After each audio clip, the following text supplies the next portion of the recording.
Alors coucou à tous, je voulais vous faire une vidéo suite à une vidéo un peu plus ancienne où je vous parlais des ragnagnas, en gros des règles. Je voulais revenir là-dessus parce que j'ai vu que beaucoup de jeunes filles étaient, on va dire, un peu inquiètes, apeurées sur ce phénomène.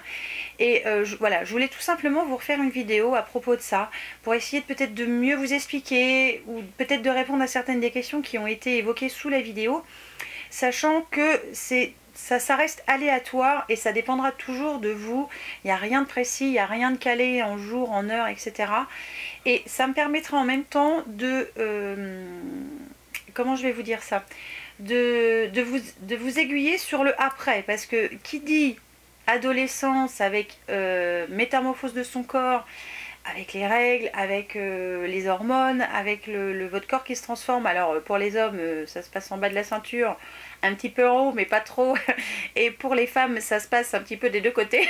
Je voulais aussi après continuer vers le sujet qui, j'espère, ne vexera personne, ce qui est des relations sexuelles. Alors je vais faire quelque chose d'assez simple, j'espère pas trop vague, mais juste pour que... parce que quand on est ado, on se pose plein de questions.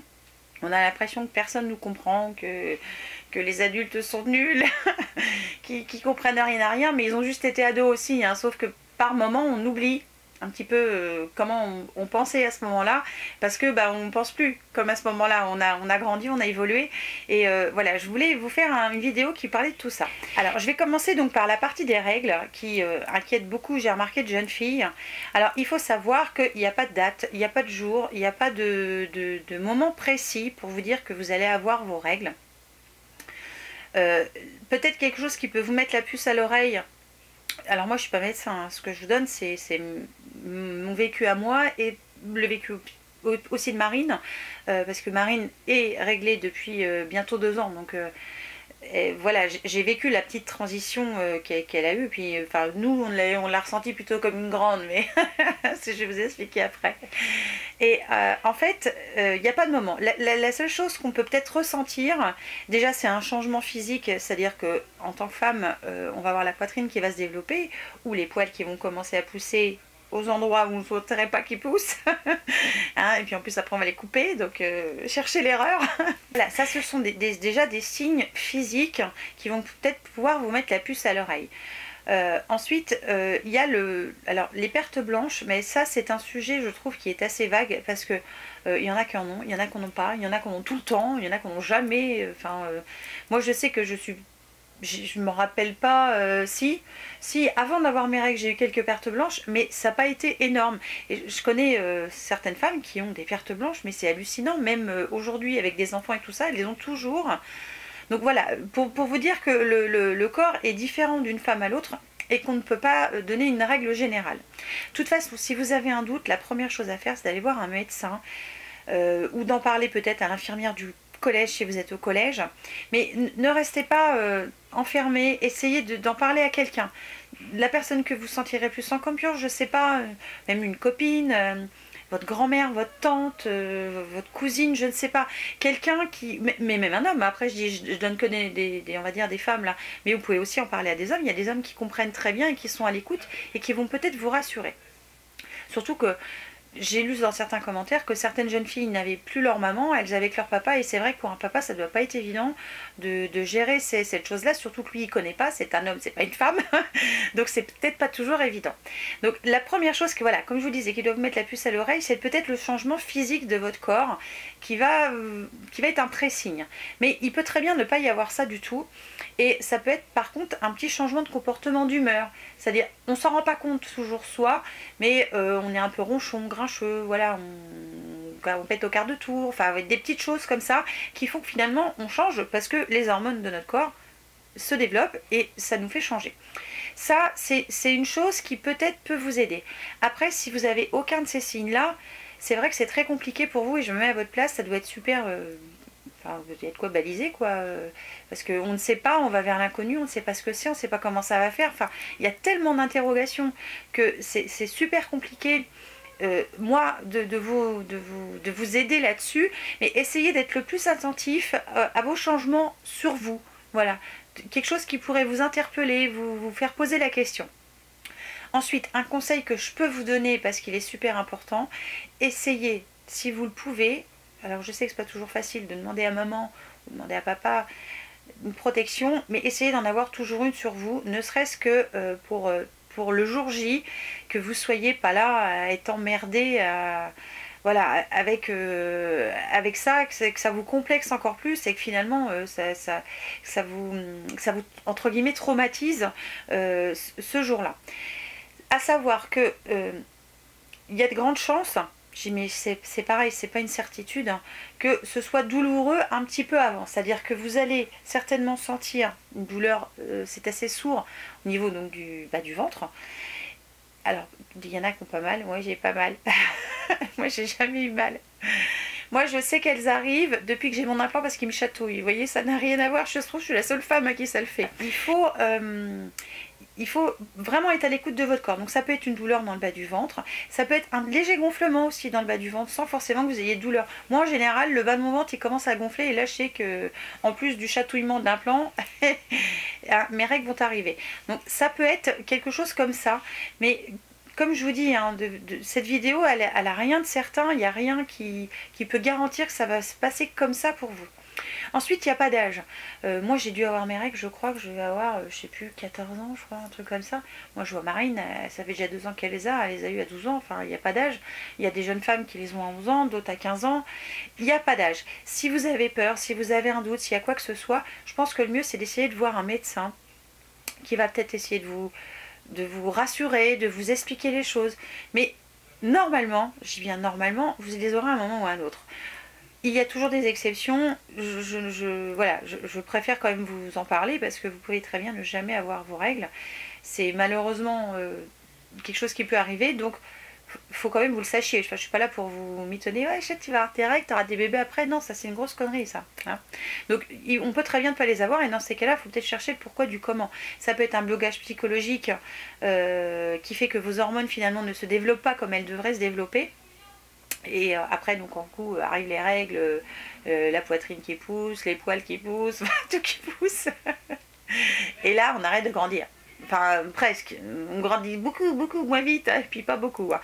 Je ne suis pas sûre que Marine pousse encore beaucoup, et elle est un petit peu plus petite que moi. Donc, mais bon, après, tout ce qui est petit est mignon. Hein. Bon, voilà. Je ne sais pas comment, en fait, vous aiguiller sur toutes ces interrogations que vous avez dans la tête, mais sachez que c'est quelque chose de naturel qui normalement va vous arriver à un moment de votre vie, peut-être que vous n'y attendrez pas.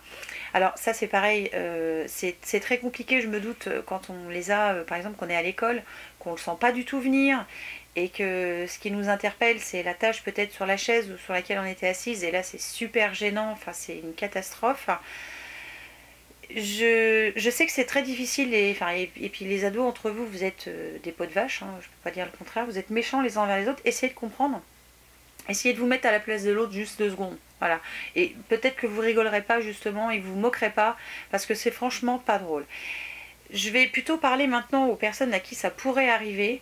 Dites-vous que le rire des autres c'est faut passer et faut surtout vous montriez que ça ne vous touche pas de façon à ce qu'ils vous foutent la paix après. Parce que c'est ça aussi. Si vous leur montrez que ça vous atteint et que ça vous atteint, bah forcément ils vont en jouer, ils vont continuer et ils vont vous pourrir la vie.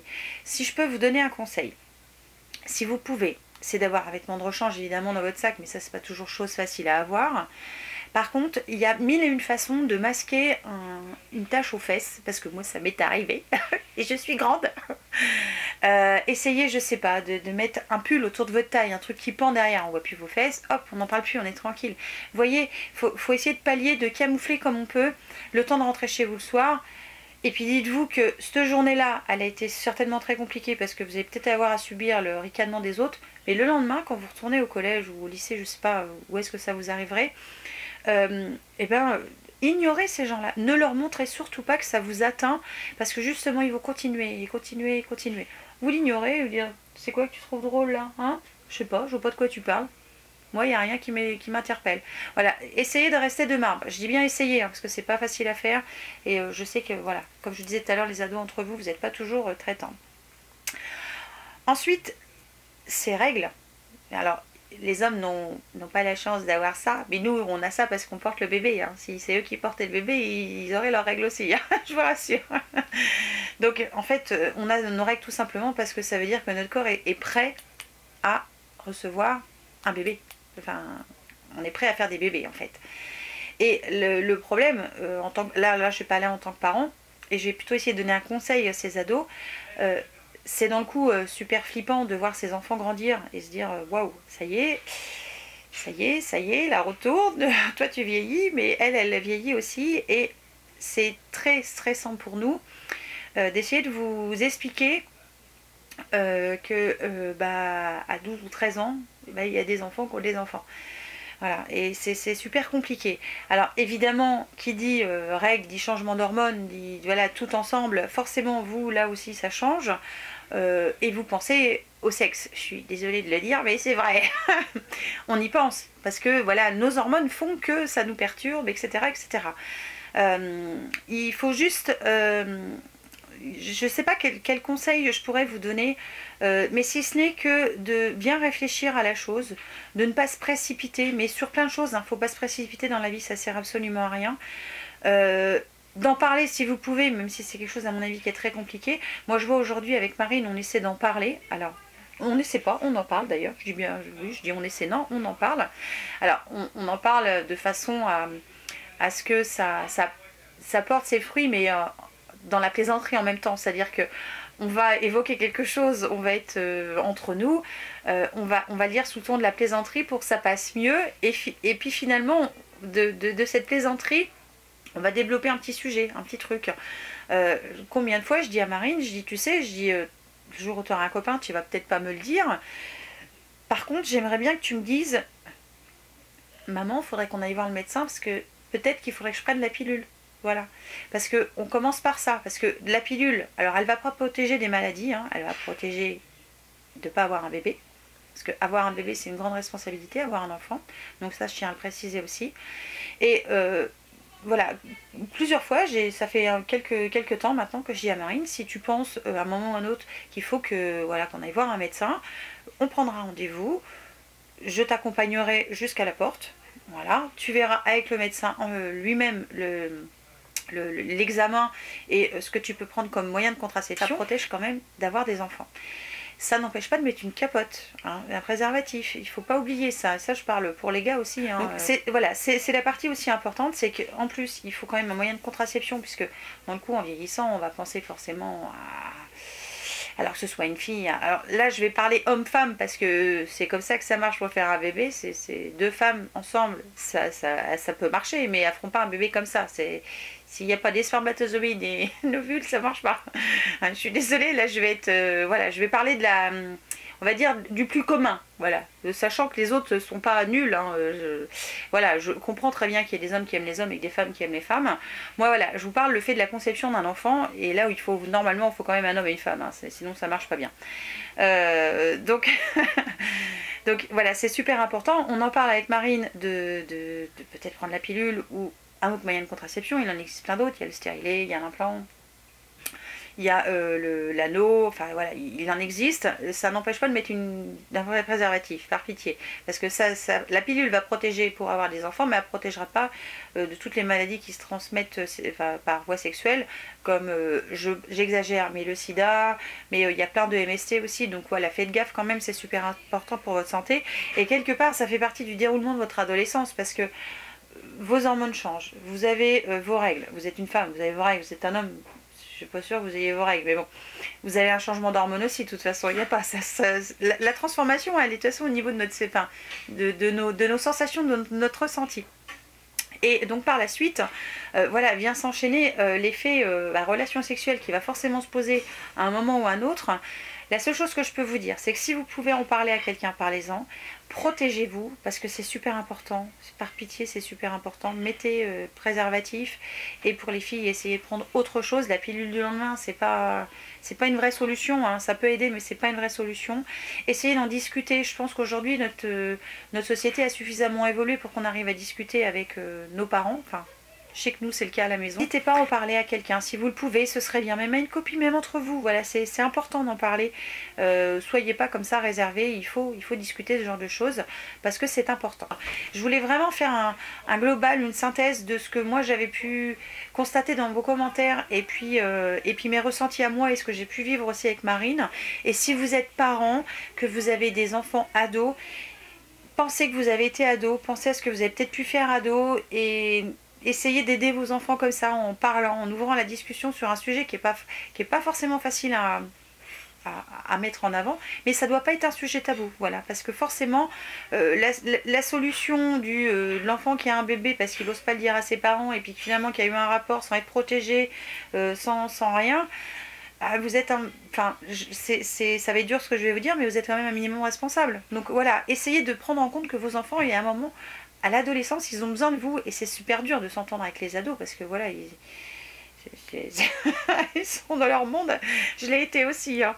Mais voilà, il faut, on va dire, le sujet, le principal, la principale chose à faire, c'est de discuter si on peut, surtout d'écouter, et fermez pas la porte à vos enfants.